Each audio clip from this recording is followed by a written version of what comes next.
kabiguan ni Don Diego. Ano na kayang nangyari kay Don Pedro? Ilang buwan ang nakalipas, wala pa rin siya. Lumipas ang mga araw ay ang kaharian na ilabis na pag-aalala kay Don Pedro sa kanyang di pagbalik. Kaya naman inutusan ng hari ang kanyang ikalawang anak na si Don Diego para hanapin ang kanyang kapatid at gayon din ang ibong Adarna. Mahal kong asawang hari, huwag kang masyadong mag-alala at mag-isip, baka lalo mo itong ipasama.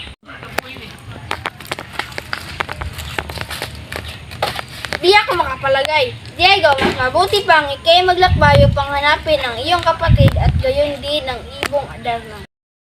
Ikalimang buwan ng paglalakbay katulad ng kapalaran ng kabayo ng kanyang kapatid, namatay rin ang kabayong kanyang sinasakyan.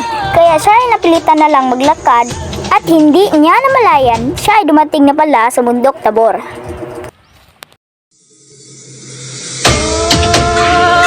Ano kaya mahiwagan ng puno ito? Bakit napagaganda? Subalit isang ibong wala namang dumapo rito.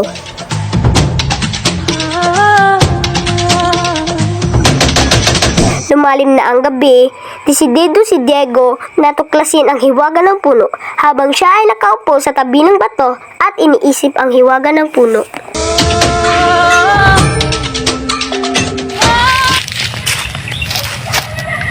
Ikaw na ang ibong Adarna, makukuha din kita. Nakapayagpag ng Adarna, sinimula na nito ang pag-awit.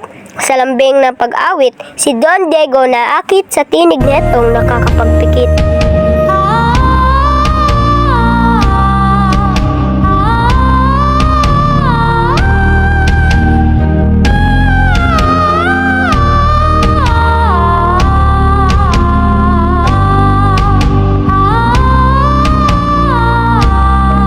Katulad ng unang pangyayari kay Don Pedro, ang Adarna ay nakapitong beses umawit at nakapitong beses din ang pagpalit ng anyo.